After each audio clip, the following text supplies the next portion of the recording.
Unfortunately, many coaches attempt to motivate their athletes predominantly through fear, threats, criticism, and intimidation. Criticism.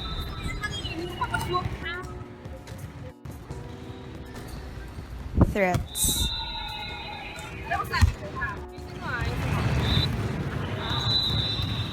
Failing to recognize when they do things right.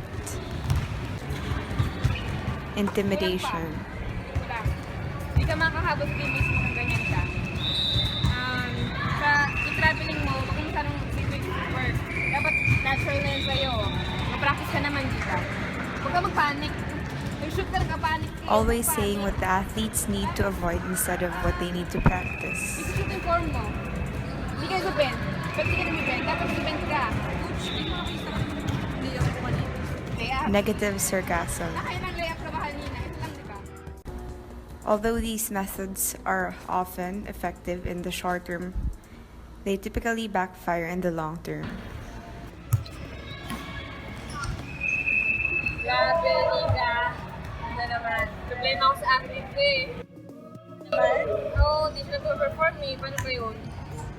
Ano? Kasi, di talaga siya makahabol. Tapos, hindi niya maalala yung mga sinasabi ko. Ano? Huwag siya mag-traveling, gano'n. Huwag niya masalit-sipin yung ginagawa niya. Huwag siya mapanik. Kasi masalihan mo siya naman kung dapat hindi niya gawin. Kasi syempre, isipin niya ang gagawin niya. Di ba? Ganun yun eh. Baka naman kasi, sinasabihan mo siya pag tama yung ginagawa niya. Nga eh. Kaya, ano pa dapat kong gawin? Dapat kasi hindi puro yung hindi niya dapat gawin yung sinasabi mo. Dapat sinasabihan mo siya kung ano yung dapat gawin para yung inisip niya gagawin. Tapos, siguro naman, pag hindi naman palagi pa yung ginagawa, syempre, yun recognize mo. Parang parang good job, ganun, no? Baka naman kasi mag-break yung atleta mo pag patuloy na yun yung ginagawa. O ano? Okay, sige. Maraming.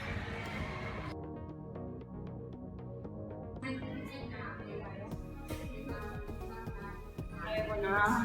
Ayaw ko. Dami sinasabi si Coach. Sobrang dami. Gusto nang alam mo yan, ikaw mo na lang sa mga ko si Coach. Manay ko. Sa mga Sports psychologists highly recommend a positive approach to motivation to avoid the potential negative side effects of using punishment as the primary approach. Research demonstrates that athletes who play for positive-oriented coaches like their teammates better, enjoy their athletic experience more, like the coaches more, and experience greater team cohesion.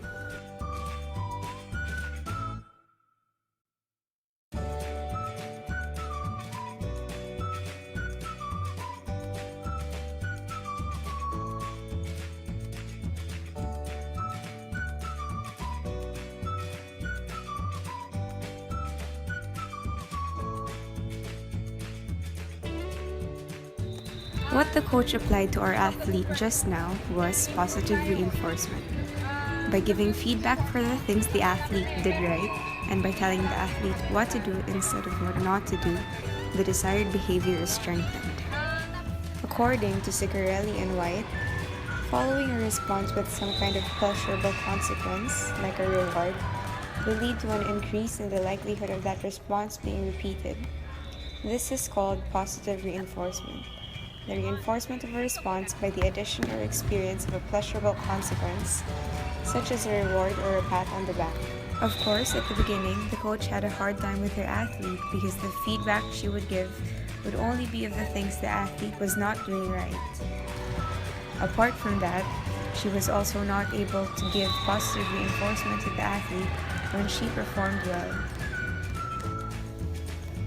It is very important that coaches give their athletes positive feedback and reinforcement, just as it is important for all human beings to receive credit for the things they do right. In the most basic sense, everyone gives and longs to have positive reinforcement and feedback, and this is seen in almost all everyday situations. Hi, Coach! Oh, hi. Thank you, Coach. Thank you, Sanita. Sure. Bukas ulit. Okay. See you tomorrow. See you, Coach. Bye.